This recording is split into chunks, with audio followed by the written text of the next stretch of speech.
أعوذ بالله من الشيطان الرجيم. بسم الله الرحمن الرحيم. إنا أولياء إلا المتقون. صدق الله مولانا العظيم وصدق رسوله النبي الحبيب الكريم ونحن على ذلك من الشاهدين والشاكرين والحمد لله رب العالمين.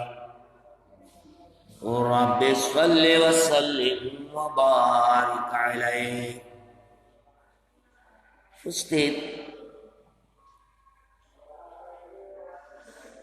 বিভিন্ন ইউনিয়ন, এলাকা, মহল্লা হতে আগত সত্যিকার বাস্তবিক হাকিকি প্রকৃত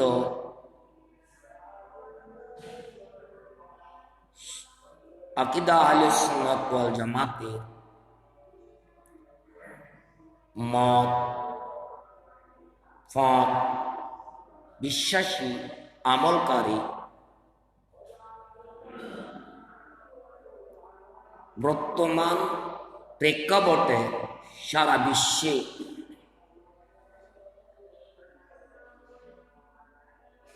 প্রকৃত সুন্নি ছাড়া অতীব কঠিন, যার মসলকের নাম নেওয়া না হলে সত্যিকার সুন্নি ছাড়া মুশকিল। সেই মসলক হলো আলা হযরতের মসলক। বিশ্বাসী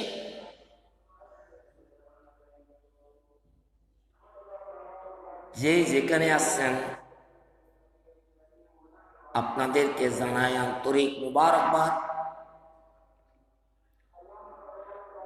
আজ খুশির দিন, উৎসবের দিন, আনন্দের দিন, গুরুত্বপূর্ণ দিন, জুমার দিন। যে দিনের ফজিলত বর্ণনা করতে গেলে গুণীরা কলমের কালি শেষ হয়ে যাবে। পৃথিবীর এপিক ওপিক যদিও লেখা হয়, আজ দিনের বর্ণনা, প্রশংসা, গুণাবলী শেষ হবে না। এই দিনে আপনাদেরকে জানাচ্ছি সালাম, আসসালামু আলাইকুম ওয়া রাহমাতুল্লাহি ওয়া বারাকাতুহু।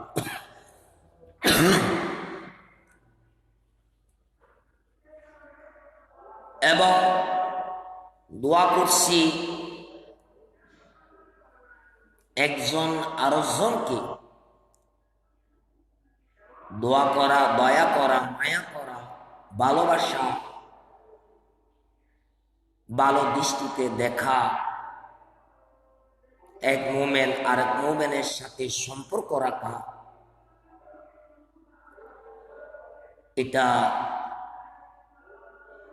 ইসলামের অন্যতম একটি আমল। তাই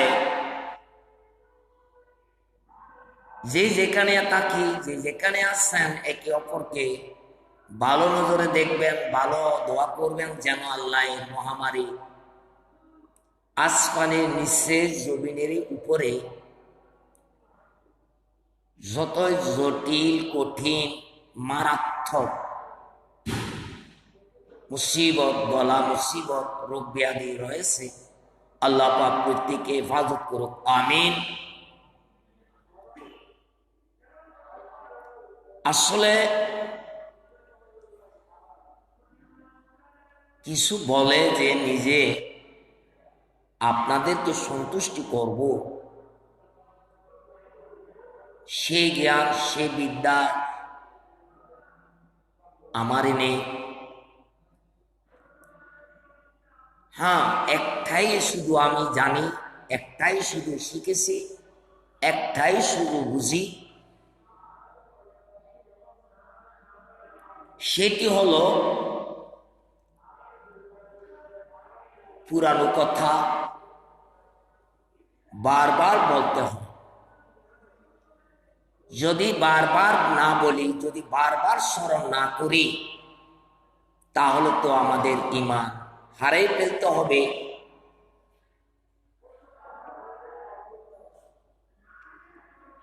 একমাত্র আকীদাকে প্রাধান্য দিয়ে থাকি।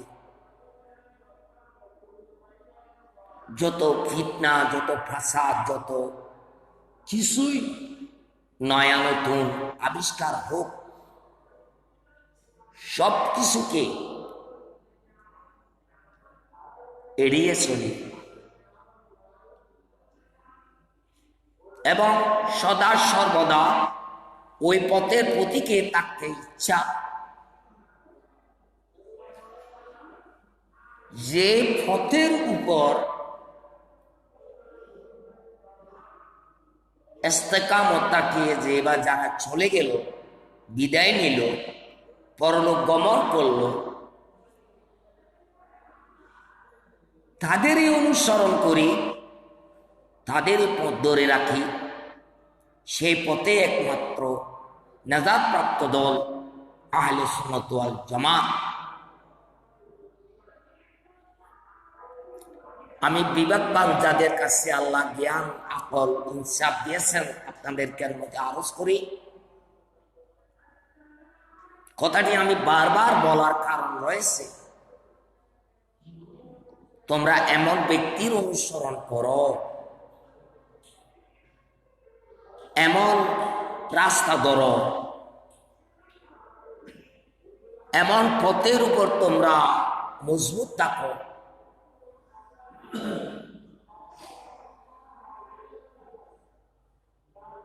যারা ঈমানের সহিত, আকীদার সহিত ইস্তেকামত থাকিয়ে বিদায় নিলেন, তাদের পথ তোমরা ধরে রাখো। ওই ব্যক্তির পথ তোমরা অনুসরণ করো না যারা এখনো জীবিত। কেননা তারা তো যে কোনো মুহূর্তে পথহারা হতে পারে, পথভ্রষ্ট হতে পারে, ওয়ালা দলিলের পথে চলে যেতে পারে।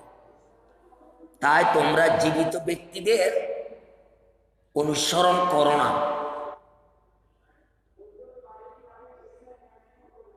তাহলে আমরা কার অনুসরণ করব? যারা পথে থেকে বিদায় নিয়ে গেলেন, তাদের পথের উপরে থাকবো। আর যারা ওই পথের উপর এখনো জীবিত আছে, যতক্ষণ আছে ততক্ষণ তাদেরকে আমরা মহব্বত করব, ভালোবাসবো। এটাই হলো আমাদের ঈমানের দাবি। আলহামদুলিল্লাহ।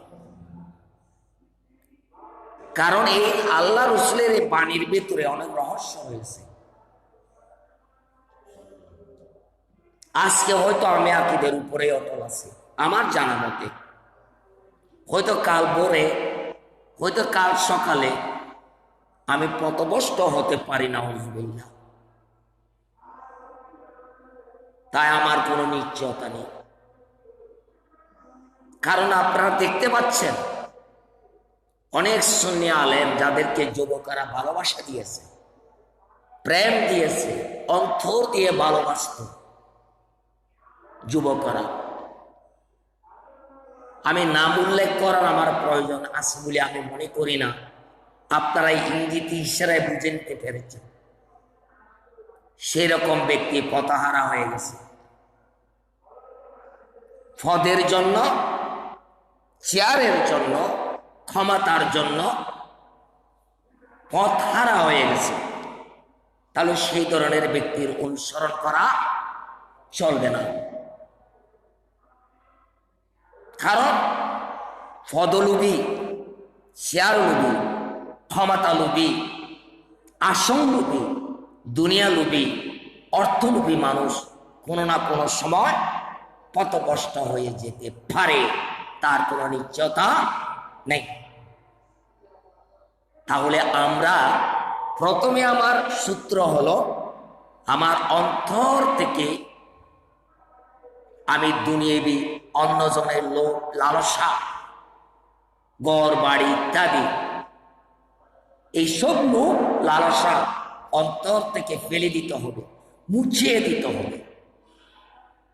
হ্যাঁ, আমার উপার্জনের মাধ্যমে আল্লাহ যদি উসমানী ধনী করে, এটা আমরা শুকর করবো, সুবহানাল্লাহ।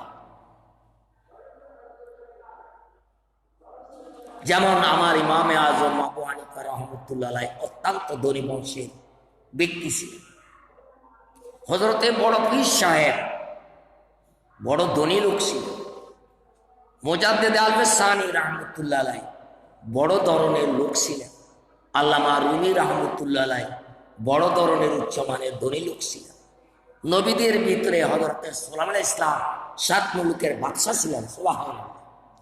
আল্লাহ রাসূলের সাহাবীর ভেতরে হযরত উসমান যিনি জিন নুরাইন রাদিয়াল্লাহু তাআলা আরবের সর্বশ্রেষ্ঠ ধনী ছিলেন, সুবহানাল্লাহ।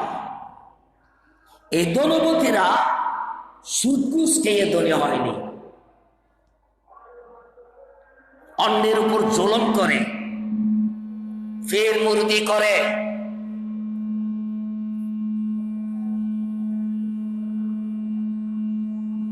ভক্তবিন্দুদের থেকে চোখে দুল মেরে মোষ গরু এনে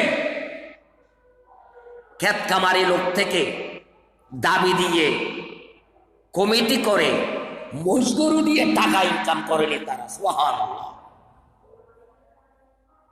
ওনারা অর্থ গড়ে ইনকাম করছেন কৌশলের মাধ্যমে, হালাল ব্যবসার মাধ্যমে তারা দূরীভূত হয়েছিলেন, সুবহানাল্লাহ।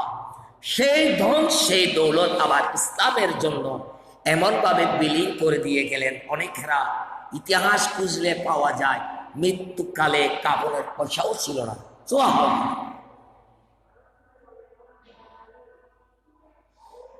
আমরা কি ইতিহাস ভুলে যাব?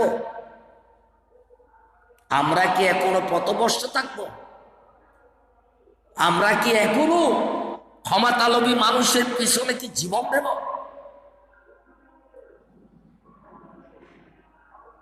আমার হযরত হুজুর করিম সাল্লাল্লাহু আলাইহি ওয়াসাল্লাম, যিনি কুল কায়নাতের মালিকানা অধিকার আল্লাহ পাক স্বয়ং আল্লাহর হাবিবকে দিলেন, এর পরেও রাসূল পৃথিবীর থেকে যখন বিদায় নিলেন, 3 দিন পৃথিবীতে রাসূল নুরানি বড়ি শরীফ হুজরা শরীফের মধ্যে ছিলেন, সুবহানাল্লাহ।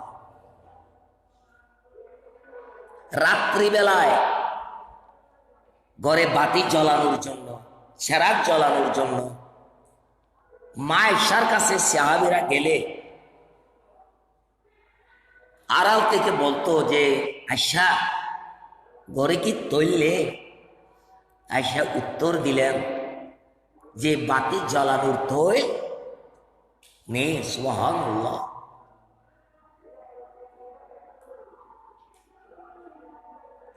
ঠিক হুবহু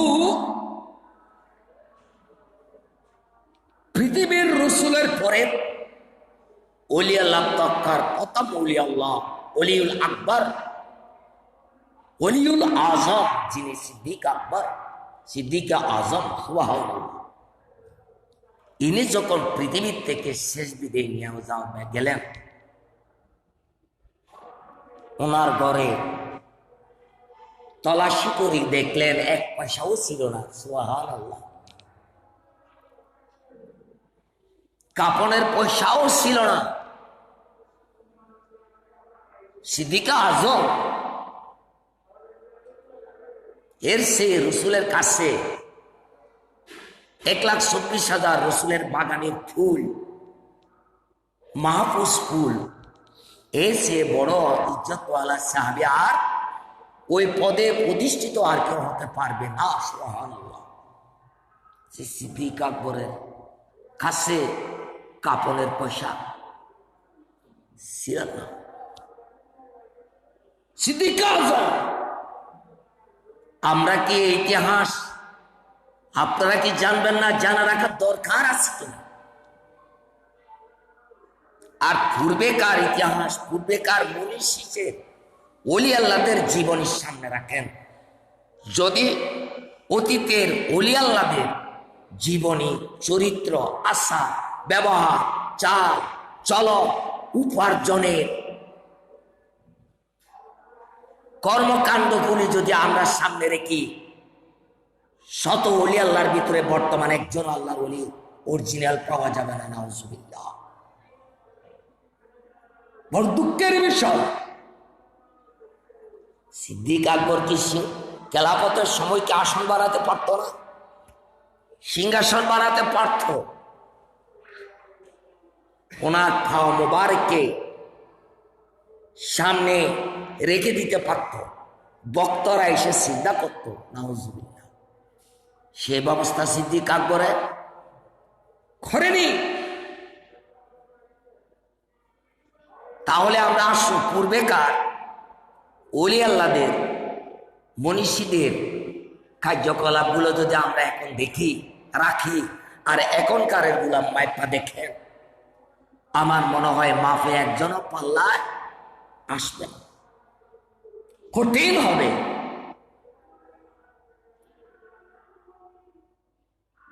তাই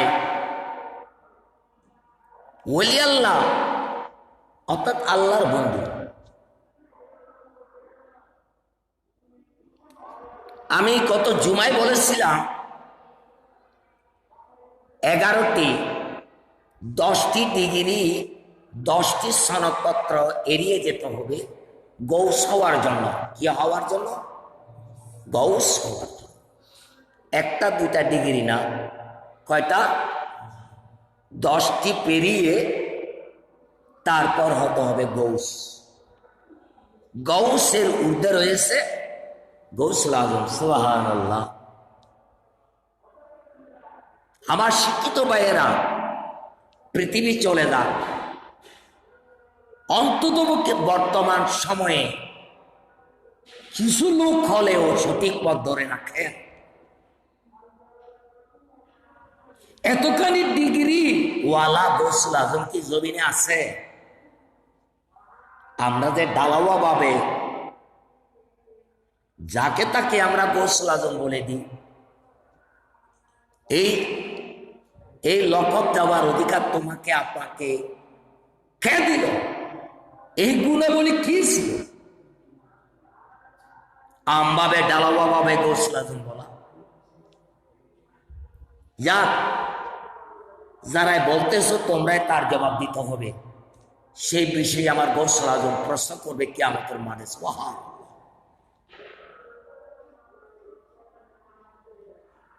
তা আসুন, আমি পৃথিবীর জন্য বুঝার জন্য একটা কথা বলব। ওলি দুই প্রকার, স্বাভাবিকতা। ওলি দুই প্রকার ধরে নেবেন। একটা হলো মজজুব, আর একটা হলো সালেক। একটার নাম মজজুব, আর একটা হলো সালেক।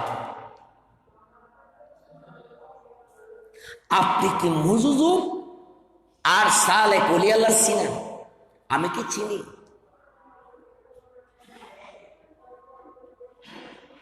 সালেক কাকে বলে একটা দৃষ্টান্ত দেব। তবে আমার এই ভিডিওটি দেখার পরে আপনাদের খেদমতের সুবিনয় অনুরোধ করছি, কিন্তু ভুলে যাবেন না, কতগুলো গোছালো ভাবে কথা বলা আমার এত জ্ঞান নেই, সময় কোথায়। আমি সবিনয় অনুরোধ করে যাচ্ছি, এই বিষয়ে ভালো করে জানার জন্য, শেখার জন্য, বুঝার জন্য, অন্তরকে শান্ত দেওয়ার জন্য একটা বই কিনে নেবেন। আমরা বাংলাতে বলি বই, কিন্তু সেটি একটি কিতাব। যদিও বর্তমান মাঠ পর্যায়ে যারা ওয়াজ করে সুন্নিরা, ওনার লিখনির সাহায্যে মাঠ পর্যায়ে তকরীর করে সুবহানাল্লাহ। সেই বইটির নাম হলো শানে হাবিবুর রহমান। আপনারা কিন্তু ভুলবেন না, বইটির নাম আমি কি বলেছিলাম? শানে হাবিবুর রহমান। এই বইটি আপনি কিনে নিলে বা আপনি লাইব্রেরিতে রেখে কিনে নিলেন, আপনি যদি প্রথম থেকে শেষ পর্যন্ত একবার ভালো করে পড়ে যান মনোযোগ সহকারে, কিয়ামতের ময়দানে আপনিও একজন আমলদারে আলেম হিসেবে গণ্য হবে। সুবহানাল্লাহ। আমার শিক্ষিত ভাইয়েরা দেশে বিদেশে কাছে দূরে যে যেখানে আছেন, বই পড়ে আপনারা শূন্য হওয়ার চেষ্টা করুন। আলেম সমাদারা তকরীর করে, ভালো কথা, 20,000 10,000 পিসগুলো আমরা দিতে হচ্ছে, আনুষঙ্গিক প্যান্ডলের খরচ, একটা হাদিয়ে কিনতে হচ্ছে, লিফলেট প্রসার, মাইকিং, অনেক টাকা।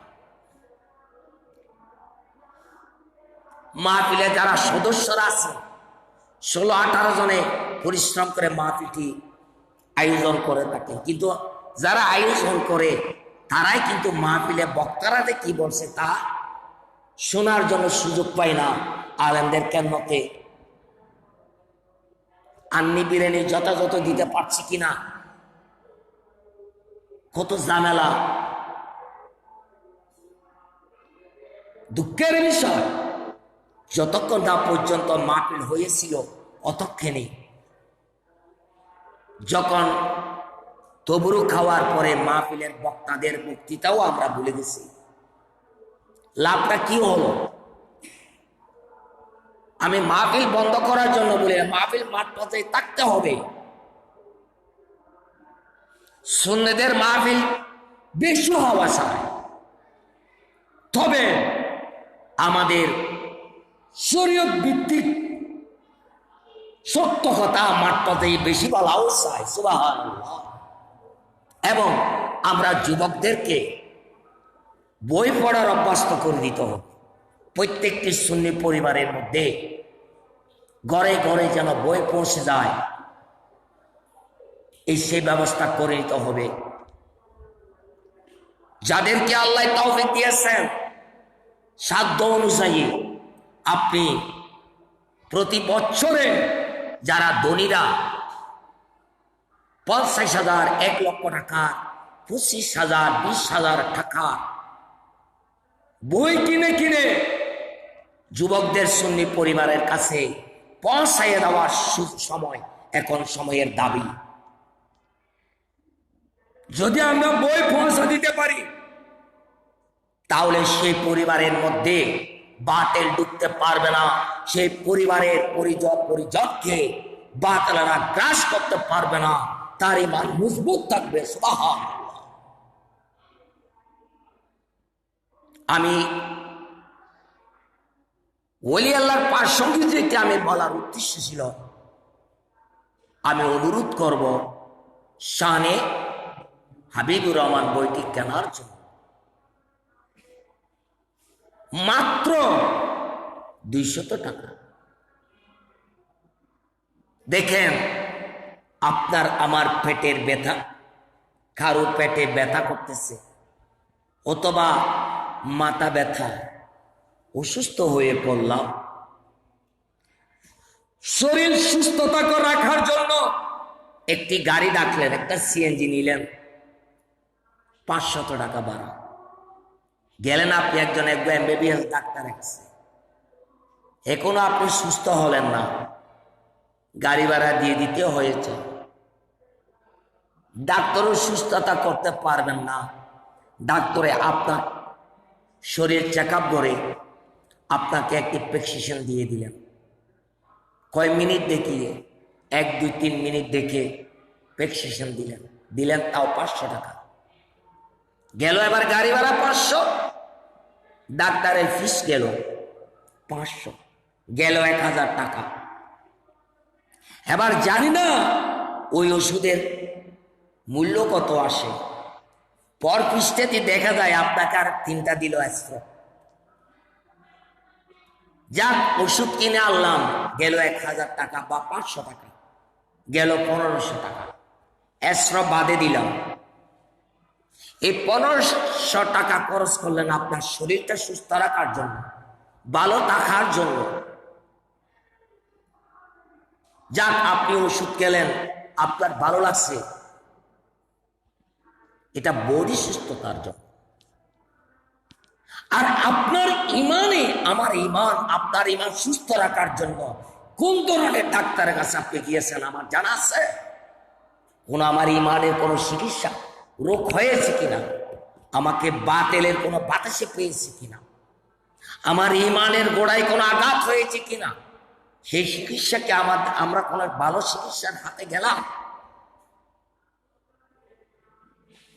তাহলে আসুন, এমন এমন ইমানের ডাক্তার পৃথিবীর থেকে নিয়ে গেলেন, চলে গেলেন, অথচ আমাদেরকে তারা প্রেসক্রিপশন দিয়ে দিয়েছেন, এইগুলি তোমাদের ইমানের ওষুধ, এইগুলি ইমানের প্রেসক্রিপশন, এইগুলি যদি তোমরা অধ্যয়ন করো, পড়ো, তোমাদের ইমান কেউ কেড়ে নিতে পারবে না, তোমার ইমানের গোড়ায় পোকা ধরবে না, তুমি ইমান নিয়ে সুস্থ থাকতে পারবেন এবং মৃত্যুকালে তুমি ইমান নিয়ে মরতে পারবেন। শুধু তাই নয়, সাদা কাপড় পরে দুলা সেজে কবরে তোমার রাসূলের সাক্ষাৎ হবে। সুবহানাল্লাহ। তৎমধ্যে আমি অনুরোধ করে যাচ্ছি, বিদায়, রোগ শরীর সুস্থতার জন্য এত টাকা খরচ করলেন, আপনি কি আপনি গ্রন্থ কিনবেন না? তৎমধ্যে মাত্র 200 টাকা যে কোনো কান থেকে, লাইব্রেরি থেকে আপনি কিনে নেন, আপনি পড়েন, আপনার স্ত্রীকে পড়তে দেন, আপনি বিদেশ রয়েছেন, আপনার স্ত্রীকে বাধ্য করেন বইগুলি পড়ার জন্য। দেখবেন আপনার স্ত্রী বই পড়ে শূন্য হবে, আপনার তখন পরিবারের শিশুদেরকে সুন্নি বানাতে পারবেন, নবীর গোলাম হবেন। 72 দলে 72 সিগন্যাল চলে, এই তুফানের মধ্যে আপনার ঘরে বেমানের বাতাই ডুববে না। সুবহানাল্লাহ। বই পড়ার অভ্যাস তো করেন সুন্নি ভাইয়েরা। তাই সবিনয় অনুরোধ করছি, বইটির নাম আমি কি বলেছিলাম? শানে, লেখকের নাম কি? মুফতি আহমদ ইয়ারকান নঈমী শাহ রাহমাতুল্লাহ। আমি এটা বই বলছি, বর্তমান মাঠে যে ওয়াজ করে কয়জন আলেম আছে অরিজিনাল কিতাবের ভেতর থেকে নিজে পড়ে পড়ে জ্ঞান শিখে আবার মাঠের মধ্যে জ্ঞান দিতে পারবে, এমন আলেম হাতে গণা কয়েকজন থাকবে। আর আমার মতো নগণ্য ওই বইগুলি পড়ে পড়ে আমরা মাঠ গরম করি। সুবহানাল্লাহ। তখন আপনি বুঝবেন, শানে হাবিবুর রহমান আগাগোড়া পড়লে, মাঠের মধ্যে যারা আলেম আসবে তারা তাকরীর করলে আপনি বুঝতে পারবেন যে উনি কোন কিতাবের ভেতর থেকে ওয়াজ করে, আপনার অভিজ্ঞতা হয়ে যাবে। সুবহানাল্লাহ। মাত্র 200 টাকা। এরপরে আসবেন আর কি? আমরা সবাই শুনি, আপনার শাশুর বাড়ি, আপনার নানার বাড়ি, আপনার বন্ধুর বাড়ি, খালাম্মার বাড়ি, শালার বাড়ি, শালির বাড়ি গেলেন, কিন্তু আপনি সুন্নি পরিবারে। আপনি যখন শাশুর বাড়ি গেলেন, তখন বেড়াতে গেলেন, হঠাৎ করে ধর্মীয় আলোচনা উঠে গেল। তা আপনি বলতেছেন আমাদের রাসূল সাল্লাল্লাহু আলাইহি ওয়াসাল্লাম জিসিম শরীফ, শুরু এবং শেষ নুরানি জিসিম। সুবহানাল্লাহ। ওরা কিন্তু মানতেছে না। এরপরে আপনি দলিল দিতে পেরেছেন, দিলেন যে আমাদের রাসূল মাসুম। আল্লাহ যখন বানিয়েছে তখন গুনাহও ছিল না, পাপের কথাও ছিল না, মানবও ছিল না, জান্নাত দুজক ছিল না, ছিল না কিছুই ছিল না আল্লাহ ছাড়া। সুবহানাল্লাহ। তখনই তিনি ছিলেন রাসূল। সেই রসুল আল্লাহ যে মাসুম, আপনার বিশ্বাস, আপনার আকীদা, সেই বিষয়ে আপনি যথাযথ আলাপ করতে পেরেছেন, তর্ক করতে পেরেছেন, আপনি জিতে গেলেন। ওয়াহাবিরা আপনার কাছে হেরে গেল। এবার আসলো আপনার কাছে রাসূল সাল্লাল্লাহু আলাইহি ওয়াসাল্লাম গায়েবের বিষয় নিয়ে, সেইখানেও আপনি জিতে গেছেন। সুবহানাল্লাহ। একের পর এক অনেকটার মধ্যে আপনি তর্কের মধ্যে কি হলেন? জিতে গেলেন।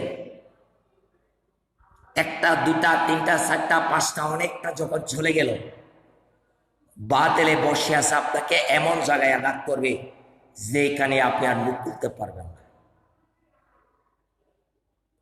আমার কথাটা আপনারা ফেলে দেবেন না, লক্ষ্য করবেন।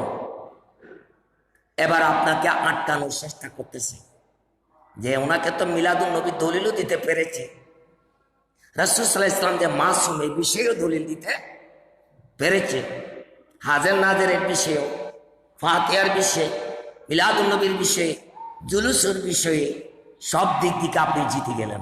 সুবহানাল্লাহ। শয়তান এবার বুদ্ধি করলো, আচ্ছা ভাই, আপনার সবগুলো তো দলিল দিয়েছেন, যদিও আমি মেনে নিতে না পারি তবু মেনে নিতে হচ্ছে, কারণ আপনার যথাযথ দলিল দিতে পেরেছেন, আমি খণ্ডাতে পারলাম না, আপনার কাছে হারিয়ে গেল। শয়তান বসে আছে, এবার বলল, ভাই ঠিক আছে, আপনি বলেন তো, কবরের মাঝে, মাজারে মাজারে কবরে মানুষকে, পীরকে, উস্তাদকে, মা বাবাকে সিজদা করা বিষয়ে আপনার মতামত কি? আপনি তখন কি জবাব দিবেন? এবার তো আপনি প্রত্যেকটা কিছু জবাব দিয়ে গেছেন, এবার আপনি কি দিবেন? হাই, আমি তো সমস্যায় পড়ে গেলাম। আপনার মুখ খোলার শক্তি আর নাই। কোন জায়গায় অ্যাটাক করে দিলেন, আপনার জবান বন্ধ করে দিলেন। আপনি কি দিতে পারবেন তার দলিল? চুপ কেন? চুপ কেন? আপনার সব দলিল মেনে নিলাম, তোমরা তো সুন্নি দাবি করো, তাই সিজদার দলিল দাও। কবরে, মাজারে, মাতাকে, পিতাকে, পীরকে, উস্তাদকে, মুখ বন্ধ। তারপর দ্বিতীয় প্রশ্ন করবে যে আপনি ওরসে যান, ওরস আমরা মানি, এখন ওরস নামে ওরস নাই, এখন সবাই বলে মেলা, মেলাতে যায়, ওরস নাম এখন পাল্টিয়ে গেছে। কত সুন্দর একটা পবিত্র নাম, আল্লাহ রসুলের নূরে জামানে পাকের নাম উরুস, সেই উরুস শব্দ এখন না, এখন মেলা হয়ে গেছে। মেলা মানে কি? খোলা, সব মেলা, জীবন জৈবন পর্দা সব খোলা। কত এইসব কিছু কখন থেকে মেলা হয়ে গেল? পূর্বে ছিল উরুস, এখন মেলা হয়ে গেল। কত সাল ধরে, কত বছর ধরে আমরা কি নজর রেখেছি? আপনাকে বন্ধ করলো যে তোমরা ওলি আল্লাহ নামে উরুস করো, সেখানে মেয়েরা যে যায়, আপনি জবাব দিবেন কি বলেন? এতক্ষণ পর্যন্ত বাবা মস্ত বড় দলিল দিয়েছেন, মেয়েরা মাজারে যায়, এর জবাব দেন। আপনি আটকে গেলেন। কয়টা? দুইটি প্রশ্ন। 3 নাম্বার বললেন কি? এই যে ভাই মাজারের মধ্যে উরুসের দিন স্টেজ করে মঞ্চ বানিয়ে, একদিকে হারমোনিওয়ালা গায়কের হাতে, আরেকজনের হাতে 2 হাতে 2টা তবলা, আরেকজনের কাছে একটা জুরি, কারো কাছে আছে একটা বাঁশি, নুরালি বাঁশি বা যেমনি হোক, আরেকটা আছে জুরি, এগুলো বানিয়ে বসে আসর বানিয়ে যে কাওয়ালি নামে ওলি আল্লাহ শান গায়, এগুলা সম্বন্ধে আপনার মতামত কি? শুধু তাই নয়, যারা তবলা বাজাচ্ছে সে হয়তো ভিন্ন জাতীয় থাকতে পারে, হারমোনি নিয়ে যিনি গায়ক তাকে দেখেন, তার ছবিটা দেখেন, ছবিটা সুরতটা দেখেন। আর যিনি বাসিওয়ালা তাকে একবার দেখেন, তার ভিতরে কি আছে, তাকে দৃশ্যটা দেখেন। এগুলা কি শরীয়তের পক্ষে না বিপক্ষে? আপনি জবাব দেবেন কি? আটকাই ফেললো কিনা? এই 3-4টা প্রশ্নের জবাব দিতে আপনি পারবেন? আগে তো সবগুলো দিয়ে দিচ্ছেন যে আমার রাসূল নূর, খাদিজাতু মিনাল্লাহি নূর, আফদালু মা খালাকাল্লাহু নূর। আমার রাসূল নূরের সৃষ্টি, তা আপনি প্রমাণ দিতে পেরেছেন। যখনই কিছু সৃষ্টি করেনি তখন তো রাসূলুল্লাহ ছিলেন, তখন তো মাটি ছিল না। আপনার দলিল খণ্ডাতে তিনি পারল না। এবার আপনাকে যখন প্রশ্ন করছে, আপনি আবার দলিল দিয়ে খণ্ডাতে দেখি পারবে কিনা। তা আপনি লজ্জিত হয়ে গেলেন, শর্মিন্দা হয়ে গেলেন, হেরে গেলেন। এই কর্মসূচি কত সাল থেকে কত বছর ধরে এই দেশে প্রচলিত ছিল। উলামায়ে কেরামরা দেখিও না দেখে বান করেছিল, দেখেও না দেখে বান করেছিল, জেনেও না জানার ভান করেছিল, শুনেও না শোনা নাটক করেছিল। আফসোস, তার জবাব কিয়ামতের মাঠে হে আমার বাংলার সুন্নি জনতা জবাব দিতে হবে। সূর্যের তাপে, সূর্যের নিচে জবাব দিতে হবে। সময় আছে, এখনো সময় আছে। আমার বাংলাদেশের শিক্ষিত সমাজেরা, ওরা এখন দাপে দাপে বাতিলের দিকে চলে যাচ্ছে। কেউ আল হাদিস, কেউ ওয়াহাবি গ্রুপে, কেউ তাবলীগ জামাতে। কিভাবে নিয়ে যাচ্ছে? তাদের 3টা প্রশ্ন দেখিয়ে নিয়ে যাচ্ছে। দেখেন বাবা, কোরআনে দেখো, হাদিসে দেখো। সত্যি আপনি যখন শিক্ষিত মানুষ মেনে নিতে পারছেন না, তো আপনি আলা হাদিস হয়ে গেলেন, আপনি তাবলীগে চলে গেলেন, কেউ ওয়াহাবি গ্রুপে চলে গেলেন, কেউ কাদিয়ানি হয়ে গেলেন, কেউ দাওয়াত ইসলামী হয়ে গেলেন, কেউ ইমামে হায়াত হয়ে গেলেন, মূল জিনিস হারাই ফেলিলেন। কেউ আমার বন্ধুরা, উলামায়ে কেরামদের কেন্দ্রকে আরজ করছি, এখন আর ঘুমাইয়ে থাকার সময় নয়, গলাবাজি করার সময় এখন আর নয়। একবার গর্জে উঠে অন্যায়ের বিরুদ্ধে রুখে দাঁড়ান সবাই, দেখবেন বাংলার জমিনে সুন্নতের পতাকা উঠবে। সুবহানাল্লাহ। এই সুযোগ আর হারাবেন না। আর যারা হক্কানি মাজার আছেন, ওলি আল্লাহর বংশরা আছেন, আমি আপনাদের কেন্মতে জোর করে বলি, আপনাদের বংশ থেকে হক্কানি আলেম তৈরি করেছে। ভালো ভালো উন্নত মানের পরিচিত দরবারের বংশ হতে আওলাদ থেকে আলিম বানাও। অসংখ্য তাফসীরের জ্ঞান নিয়ে যখন মাঠে আসবে, রাসূলের হাদিস শরীফ নিয়ে যখন মাঠে আসবে, প্রত্যেক মাজার থেকে শরীয়ত বিরোধী অপকর্ম এমনই উঠে যাবে। সুবহানাল্লাহ। আর অন্ধকার থাকবে না, পূর্ণিমার ছাদের মতো সুন্দর আলো হয়ে যাবে। মানুষ এমনই ঝুঁকি পড়বে। সুবহানাল্লাহ। প্রত্যেকটি দরবার হতে এক একজন হক্কানি আলেম তৈরি করুন, এটাই মনের দাবি। এমনই আলেম যিনি পূর্বেকার মনীষীদের, সাহাবীদের, তাবিন, তবে তাবিন, ইমামদের গ্রন্থ আদি কিতাবগুলি পড়ে রিসার্চ করে আম জনতাকে, জাতিকে যেন পার দিতে পারে, সেই ধরনের গুণী বানান। আর শরীয়ত বিরোধী কর্ম বন্ধ করেন অতি শীঘ্রই, বেশি দূরে নয়। আরব দেশের মধ্যে মাজার ছিল, এই মাজার বেঙ্গার কারণ কি? তখন দাপে দাপে মানুষ যখন মাজার পূজারি শুরু করলো, সিজদার কিছু কিছু জায়গায় যখন সিজদা মাজার পূজারি শুরু করতেছে শরীয়ত বিরোধী, তখন তারা সুযোগ নিলেন আব্দুল ওহাব নজদি। এই সুযোগে তিনি শিক্ষিত মানুষদেরকে তৎকালীন দেখিয়ে দিল, দেখো মাজারে সিজদা করে, দেখো পূজা করে, দেখো ফুল দিয়ে সাজাইয়ে গুছাইয়ে পীর সাহেবের গলায় মালা দিয়ে দেখেন বক্তারা সিজদা করে। অনেক অনেক জায়গায় দেখেছিল। তখন তাদেরকে সাক্ষী বানিয়ে প্র্যাকটিক্যাল দেখানোর পর অরিজিনাল মাজার ভাঙার সুযোগ পেয়েছিলেন। নাউজুবিল্লাহ।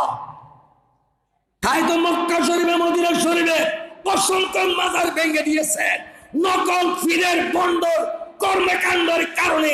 আসল মাজার ভেঙেতে তারা সুযোগ পেয়েছিলেন।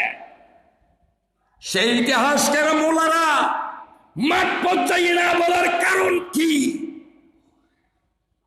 প্রত্যেক বন্ড পীরের অপকর্মের কারণে আমার অরিজিনাল ওলি আল্লাহর দরবারেও ব্যথাজিম হচ্ছে।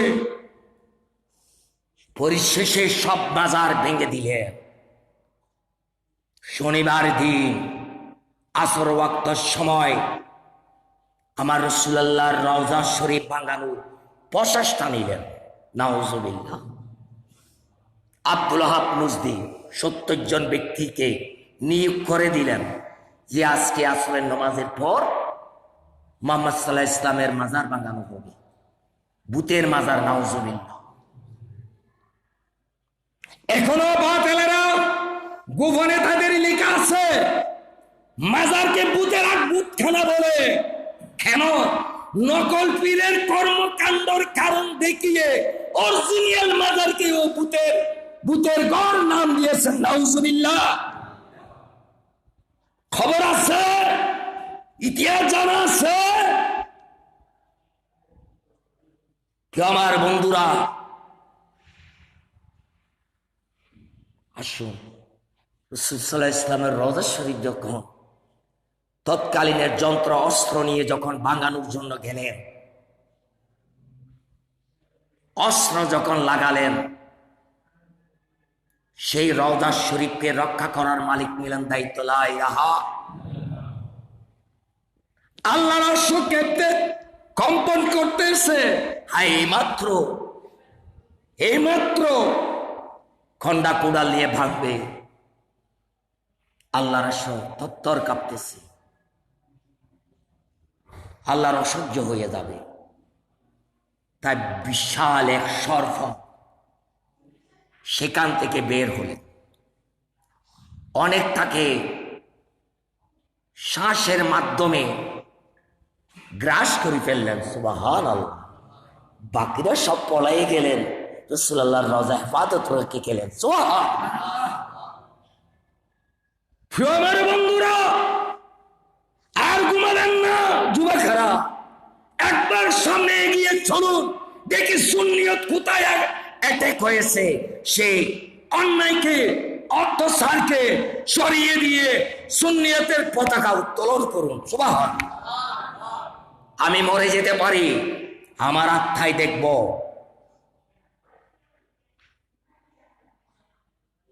তাই আমি সবিনয় অনুরোধ করে যাচ্ছি, আপনারা যারা আজকে জুমার নামাজ পড়তে এসেছেন আর আমার এলাকাটি যারা দেখতেছেন দেশে বিদেশে, আমার মা বোনেরা সহ আপনারা বই পড়ে চেষ্টা করুন।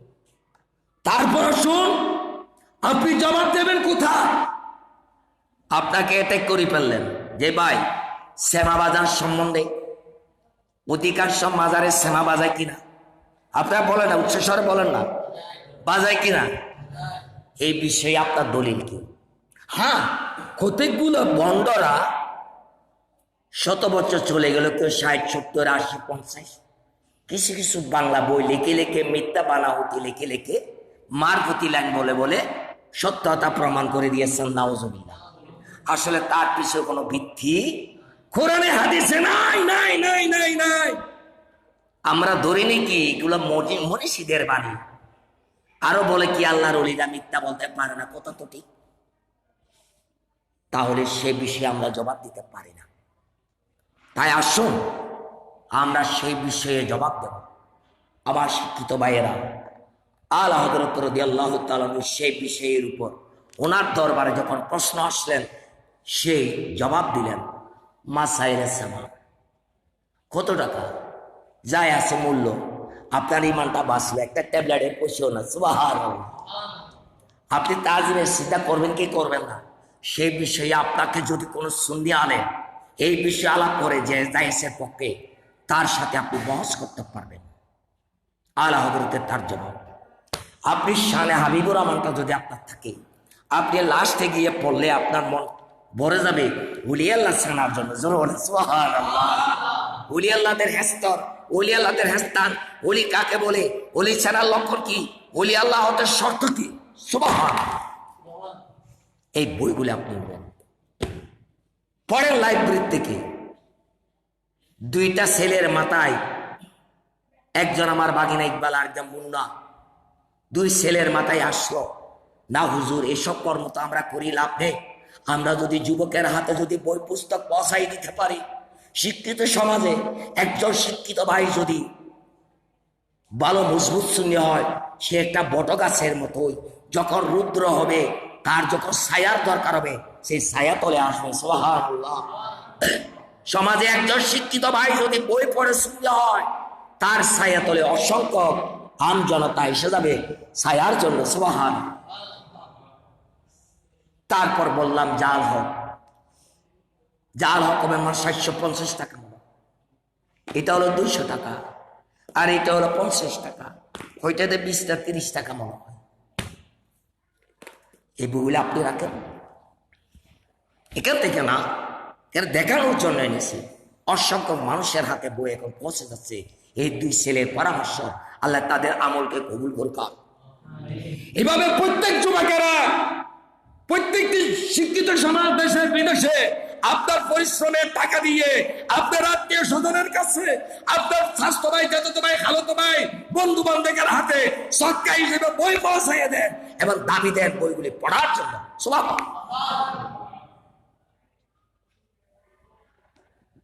যাকে তাকে আমরা ওলি আল্লাহ বলি। আসুন, আমি বললাম কি ওলি আল্লাহর জন্য ইল্লাল মুত্তাকুন। জি, মজুজু ওলি আল্লাহ কয় প্রকার? 2 প্রকার। একটা হলো সালেক, আর একটা হলো মজুজু। মজুজু বলতে কি, উদাহরণ দিই,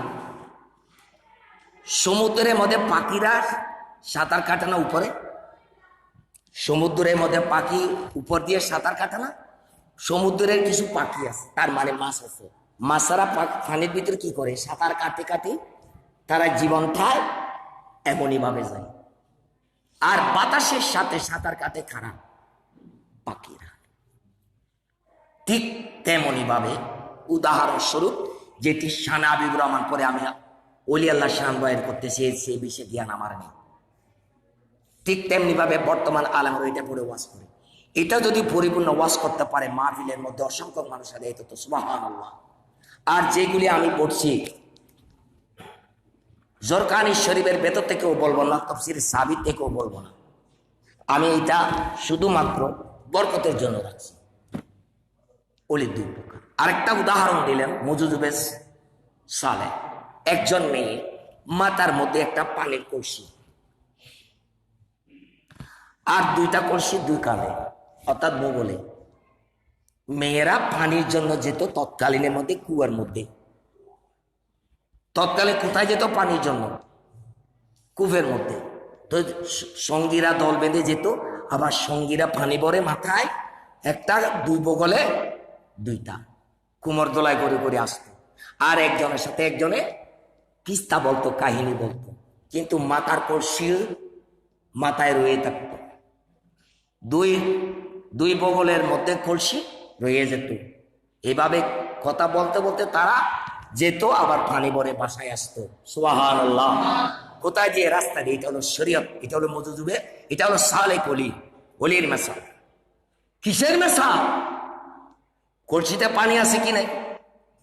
পড়ে গেছে, ভেঙে গেছে, কত বড়ছে কিনা, রাস্তার বাইরে গেছে, সোজাসুজি গেল পানির জন্য, আবার পানি নিয়ে বাড়িতে ফিরল। এরা হলো ওলি আল্লাহ, এরা সালেহ। নামাজের সময় হলে মসজিদে, যুদ্ধে যাবে তারা গাজী, মাছ ধরতে গেলে তারা জেলে, কোর্ট কাছারিতে গেলে তারা হাজি। এইভাবে শরীয়তের সব কানে তাদের স্থান বহাল থাকে। সুবহানাল্লাহ। তাদের থেকে ওরাই আমাদেরকে দুনিয়া আখিরাতের কল্যাণ দিতে পারবে, উপকার দিতে পারবে। তারাই খারা যারা ওলিয়ে সালেহ, ওরাই আল্লাহর ওলি। আর ওলিয়ে মজুজু কলসি নিয়ে গেলেন, 3টা কলসি নিয়ে পানির জন্য গেলেন। আসার সময় কলসি মাথার ঠাও কি পড়ে গেল, উচুট খেয়ে কলসি ভেঙে গেল। কলসি যখন ভেঙেছে, পানি আছে, আপনার তৃষ্ণা ধরলে তার কাছে পানি চাইলে দিতে পারবে? সে হলো মজুজু। সেই স্থির থাকতে পারে নাই, আল্লাহর ঝলক দেখে সামান্য, আল্লাহর কিছু শরীয়তের কিছু ভাব থেকে সহ্য করতে না পেরে তার শরীয়ত ভেঙে গেছে। তখন তিনি পাগল হয়ে যায়। তার থেকে শরীয়তের কোনো হুকুম তার উপর জারি থাকে না। না আছে তার নামাজ, না আছে রোজার দিন, না আছে কিছু। সে নিজেও কিছু করতে পারবে না, অন্য কেউ কিছু দান করার শক্তি তাকে বলে মজুজু। মজুজুবে ফয়েজ দিতে পারে না, মজুজুবে ফয়েজ দিতে পারে না, কারণ সেই কলসি ভেঙে গেছে। তাই আসুন আমরা ওলি আল্লাহর স্তরগুলো চিনি নি। আসুন, আমি সংক্ষিপ্ত ভাবে, সময় খুব কম, ওলি আল্লাহ কাকে বলে দুনিয়াবি একটা দৃষ্টান্ত দেব। শুধু আমাদের বাংলাদেশের মধ্যে দেশ রক্ষা করার জন্য কত ডিপার্টমেন্ট আছে? কয়টা ডিপার্টমেন্ট আছে? আমি যাই প্রথম থেকে, পরিবার থেকে নিয়ে যাই, সরকারি আনসার বাহিনী একটা আছে না? জি।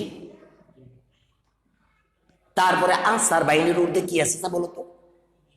হ্যাঁ, পুলিশ বাহিনী। 2টা পেল, পুলিশ বাহিনীর উপরে সেনাবাহিনী, সেনাবাহিনীর উপরে বিমান বাহিনী, বিমান বাহিনীর উপরে নৌবাহিনী। আর ঊর্ধ্বে কি আছে? হ্যাঁ, বিজিবি। বিজিবি বর্ডার রক্ষা করা, বর্ডার রক্ষা করে। আমি এখানে 7টা গ্রুপ পেলাম। খুব খেয়াল করতেছেন নাকি আপনারা? আসুন, আপনার ছেলে, আমার ছেলে, অনেক 100 যুবক গেল পুলিশের মধ্যে বা বিডিআর মধ্যে জয়েন করার জন্য নোটিশ পেয়ে। লম্বাতে অনেক লম্বা। কত ফুট লাগে? বাংলাদেশের সরকারি সৈনিকের জন্য কত ফুট? 5 ফুট 6 ইঞ্চি। 5 ফুট 6 ইঞ্চি না, 5 ফুট 8 ইঞ্চি আছে। এই যে আমাদের বুক, সিনাটা কত ইঞ্চি প্রয়োজন? ধরে নেওয়া হোক 22 ইঞ্চি, তার আছে 30 ইঞ্চি।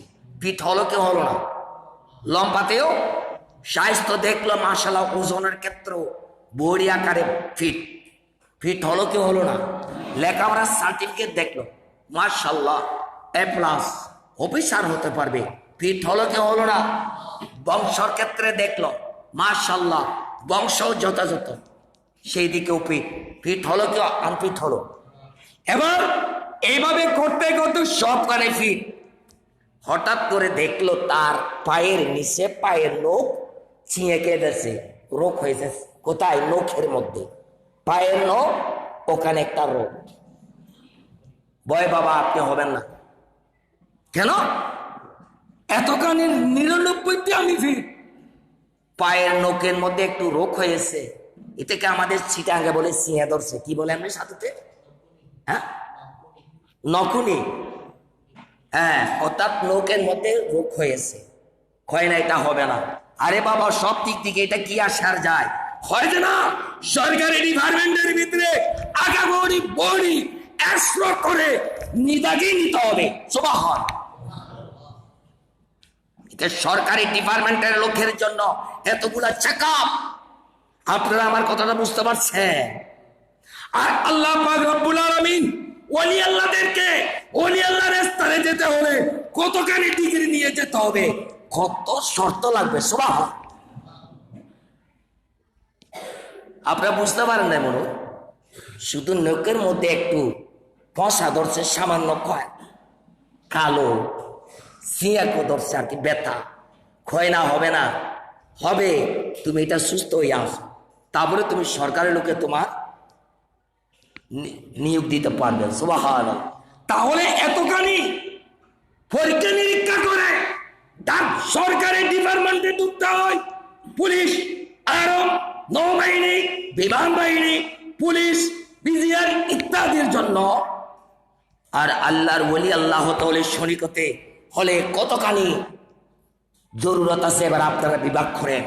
এখনকার আমার গৌসুল আজম আব্দুল কাদের জিলানী অলিকুল সম্রাট শাহ, উনি ওলি বানায়, উনি পরীক্ষা করে দেখে কে ওলি হবে না হবে সুবহানাল্লাহ। আপনারা আমার কথাটা বুঝতে পারছেন না? আসুন, গৌসুল আজম দুনিয়াতে ওলি আল্লাহ অর্জন করেনি, ওলি হয়ে এসেছে। কি হয়ে এসেছে কেমনে বুঝলা? গৌস পাক আব্দুল কাদের জিলানী কোন মাসে তো সিঁড়ি বাংলা বাবা? কোন মাসে? আরে বাবা কোন মাসে? রবিউল আউয়াল মাসে। কত তারিখ? 11 তারিখ। কেন? আলা ইন্না আউলিয়াল্লাহি লা খাউফুন আলাইহিম ওয়া লা হুম ইয়াহজানুন। এই আয়াতে কত পারায়? কত পারায়? তাহলে গৌস পাক কত মাসে এসেছে? 11 মাসে। রবিউল আউয়াল 11 তারিখে আসছে, ইমানদাররা ভুলে যাবে বিদায় যিনি কোরআন শরীফের সূরা নামকরণ করেছে, সূরা বেঁধে দিছে, তিনি 11 পারায় আয়াতটি রাখলেন। বড় পীরের সম্মানার্থে সুবহানাল্লাহ, ওলি আল্লাহর সম্মানার্থে সুবহানাল্লাহ। আবার কেন 11 পারায় দিলেন? মার দিক দিকে আওলাদ রসুল 11 জন, বাপের দিক দিয়ে কেউ 11 জন, এই জন্য সূরাটাই রাখলেন, আয়াতটি রাখলেন 11 পারায় সুবহানাল্লাহ। কষ্ট হচ্ছে নাকি বাবা? আসুন তাহলে বর্তমান ওলি আল্লাহরা রমজান মাসে খাবার খায়, মুরিদারা ডাক পাকাইয়া খাবার খায়, খয় মাজার আমরা মারবো দিলাই, বন্ধ বন্ধ বন্ধ বন্ধ। আমার গাউসুল আজম আব্দুল কাদের জিলানী রাদিয়াল্লাহু তাআলা 11 তারিখ পৃথিবীতে তশরীফ আনলেন। রবিউল আউয়াল, রবিউল সানি, জামাদিল আউয়াল, জামাদিল সানি, আশরার সামনে রমজান মাস সুবহানাল্লাহ। কি মাস এসে গেল? হে বন্ডারা, হে বাংলার যুবক সুন্নিরা, আর তোমরা থেমো না। তোমাদের শক্তি দিয়ে একবার জেগে উঠেন, তোমাদের শক্তি বাংলার জমিনে কাজে আসবে সুবহানাল্লাহ। আমার বড় বিশ্বাস, পৃথিবীতে যখন তশরীফ আনলেন, এভাবে যেতে যেতে 11 মাসে রবিউল আউয়াল 11 তারিখ পৃথিবীতে আসলেন সামনে রমজান মাস। আসার পরে পরে মাই রমজান মাসে সেহেরি খেয়ে বাসা দনকে খুলে নিয়ে ঘুমালেন সুবহানাল্লাহ বুকে জড়ে। দিনে যখন 7টা বাজলো, কয়টা? 7টা বেজে গেল। ছেলেও মাই, অন্যদিন তো ঘুম থেকে উঠে যেত, ছেলেও আর বড় কি সাহেব আর উঠে না, ঘুমাই। কিরে আমার বাসা দন তো কাঁদতো, হাসতো, ঘুম কেন? তবু জেগে নিলেন। বুকে যখন মায় দিলেন বুচ্চু খাওয়ার জন্য, বড় বিশ্বাই মুখ দেয় না সুবহানাল্লাহ। ওই বাংলার বন্ধবলীরা, ওই বাংলার বন্ধবলীরা, সাবধান, তার যুবকেরা হুঁশিয়ার থাকো, এদের বিরুদ্ধে লড়ো, এদের বিরুদ্ধে তোমরা রুখে দাঁড়াও। আমার বড় বিশ্বাস, মায় দুধ দিলে দুধ পান করে না। মায় রেগে গেলেন, কি রোগ হলো? ডাক্তার বুদ্ধু যারা হুক করতে করতে, তবু ছেলে মায়ের বুক থেকে দুধ পান করেন না। মাই ছিল উম্মুল খায়র ফাতেমা, আধ্যাত্মিক জগতের মা। ভাবতে শুরু করলেন, নিশ্চয় এই ছেলে মনে হয় রোজা সুবহানাল্লাহ, নিশ্চয় এই মা রোজা। গাউসে আজম মুত্তাকি হারামে, छोटा माँ का दूध अभी रमदान में। गौसे आजमिनी কেউ নয়, কেউ দাবি করলে সব বন্ধ। উনি গৌসুল আজম, যিনি শিশুকালেও শরীয়তকে প্রাধান্য দিয়ে বিশ্ববাসীকে জানিয়ে দিলেন, আমি শিশু, আমি রোজা। সুবহানাল্লাহ। আপনারা বুঝতে পারছেন না কি? রোজা রাখলেন, এমন কেমন কথা, 1টা 2টা 3টা 28টা যখন গেল, 29টার দিন বাগদাদের জমিনে বিতর্কিত সৃষ্টি হয়ে গেল হেলাল কমিটির মধ্যে। কেন? মেঘ ছিল আচ্ছন্ন, মেঘে আচ্ছন্ন, চাঁদ দেখার তখন কোন সুযোগ। গৌসে পাকের অন্যতম কেরামত। কিরে, চাঁদ কি 30 না 29 যাবে? এইভাবে যখন সারা বাগদাদের জমিনে, ইরাকের জমিনে এইভাবে দ্বন্দ্ব লেগে গেল, আবার গৌসে পাক উম্মুল খায়ের ফাতেমার শিশু দিনের বেলায় যে দুধ পান করে না, সেটাও সারা বাগদাদে ইরাকের জমিনে প্রসার হয়ে গেল। সবাই সিদ্ধান্ত নিলেন, যেই দিন ভোরে এই বড় পীর সাহেব আব্দুল কাদের দুধ পান করবে, সেই দিন আমরা ঈদ করবো। ফয়সালা কার উপর গেল? হ্যাঁ, চন্দ্র বলো, সূর্য বলো, আকাশ বলো, গৌসে পাকের ইশারায় চলে। সুবহানাল্লাহ। সেই ক্ষমতা আল্লাহ আমার বড় পীর সাহেবকে দিয়েছে। সুবহানাল্লাহ। কিরে, স্টেপ করলেন, একটা সুন্দর আসন বসালেন, অসংখ্য হাজার হাজার মেয়েকে উপস্থাপন করলেন। মেয়েরা সারা পণ্য পুরুষ যেন ঢুকতে না পারে সেই ধরনের পর্দা দিয়ে উম্মুল খায়ের ফাতেমা আর বড় পীর সাহেবকে নিয়ে বসে আছেন। সুবহানাল্লাহ। কি 29 করবো না 30 করবো?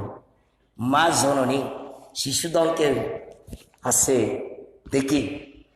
যখন মগরিবের ওয়াক্ত হয়ে গেল, মা জননী বড় পীর সাহেবকে ইস্তানাবতায় লাগা দিলে আমার বড় পীর সাহেব চুপ চুপ করে মায়ের থেকে দুধ পান করলেন।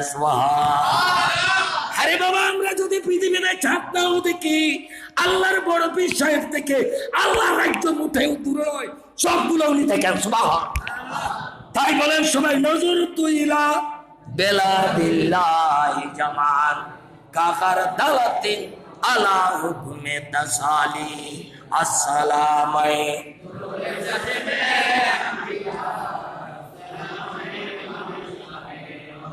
আল্লাহ আমাদেরকে বড় বড় পীর সাহেবের সাথে সম্পর্কওয়ালা, লাইনওয়ালা, শিকলওয়ালা, ওদের ওলি আল্লাহ যারা আছে তাদের পথে মতে কুশে কুশে চলার আমাদের তৌফিক দান করুক। আমিন। আর বই পড়িয়ে শূন্য হওয়ার তৌফিক দান করুক। আসসালামু আলাইকুম ওয়া আলা রাহমাতুল্লাহি।